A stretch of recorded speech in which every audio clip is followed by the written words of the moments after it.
I'm Shae Russell from mining.com.au, and I'm coming to you once again from the floor of the Noosa Mining Conference. Standing next to me is Simon Wensley, the Managing Director for Metro Mining.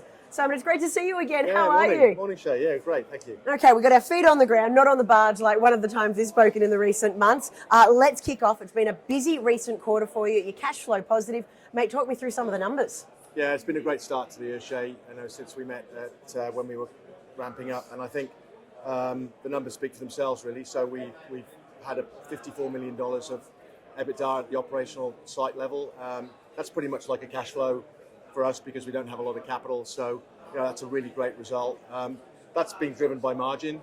So we had a margin of almost $32 per tonne. So our production, year to date of 1.9 million tonnes. That gives you, do the math. That's where it all comes from. So a really positive start. And I think what that does is, I hope, give investors a really strong view of what cash generation potential there is out of the Metro Mining Bauxite Hills asset. I can't wait to see what these full year numbers look like. But we've got to talk about this incredible barge, the Ikamba. I've had the absolute pleasure of standing on it. Now, this is what sets Metro Mining apart. So not only are you mining bauxite in Australia, but you've got this really unique barge system. For the uninitiated, how does this work? Yeah, so you're right. We mine in a very remote area.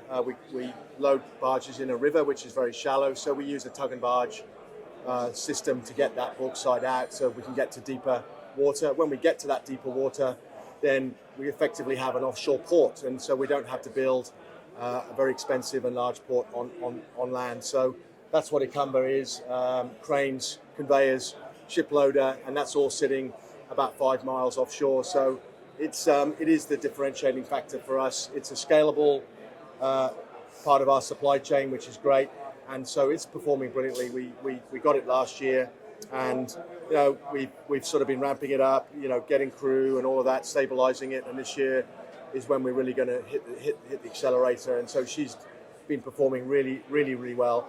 Importantly, one of the things we had hoped but we weren't sure about was how she was going to perform in more difficult weather conditions, and she's absolutely flying. So we've had a bit of difficult wind and wave action in the last quarter, but she barely blinked. So it was really, really, really great to see that. Well, speaking of scaling up, what does the next few months of activity look like for Metro?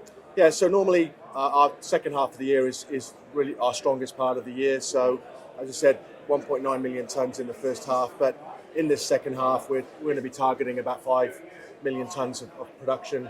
That's when we get the best weather, the best tides, the ore dries out, etc., etc. So, that's when our productivity really can start flying. So what that means is sort of we're on track for, our guidance of around 6.5 to 7 million tonnes. So that's where we're heading. And so what that will do is, continue to take our costs down. So economies of scale effectively driving that in a bulk commodity situation, and we should continue to see very strong cash outcomes from the business. Speaking of strong cash outcomes, obviously you are somewhat beholden to the bauxite price.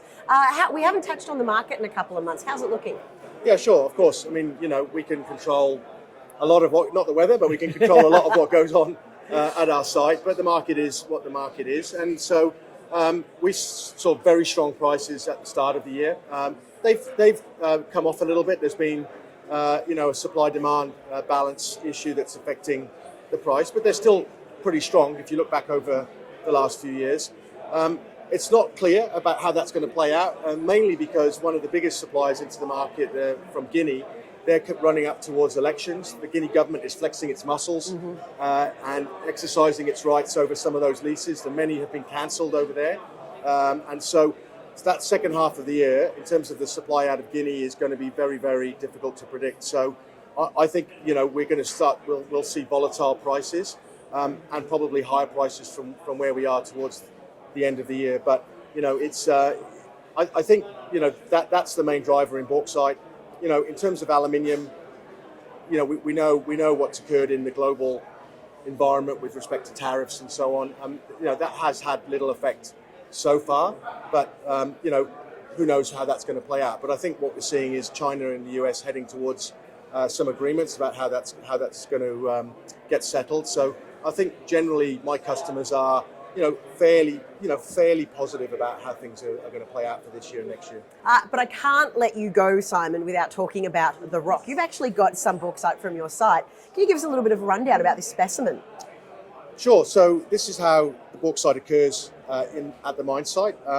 It can occur in this sort of rock-like form, and it can be a bit more friable. What you can see is it's actually little balls, so what we call pisolites. That's the actual bauxite is those pisolites, and there's a little bit of clay in there which cements it together. This has had a bit of glue to keep it together, otherwise it would be sort of falling apart. It's quite crumbly, isn't it? It is quite crumbly. So, and so we kind of rip that up. We don't need explosives to get it out. And our bauxite horizon, the ore layer is probably anywhere between sort of 1 to sort of 3 meters on the site. So the dozers come in, take the top off, rip the bauxite up, and then the loaders come in and load the trucks. So but look, that's basically that's it. From the site, it goes from the rock and it gets on the barge, That's right. and that's how it gets to market. Yeah, it goes through.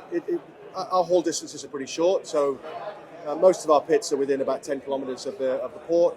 Gets screened, goes onto a barge, goes out to the Ikamba, and then gets loaded onto Cape-size vessels. Fantastic. Listen, Simon, it was great speaking with you, and hopefully we catch up again soon. Yeah, pleasure. Thank you.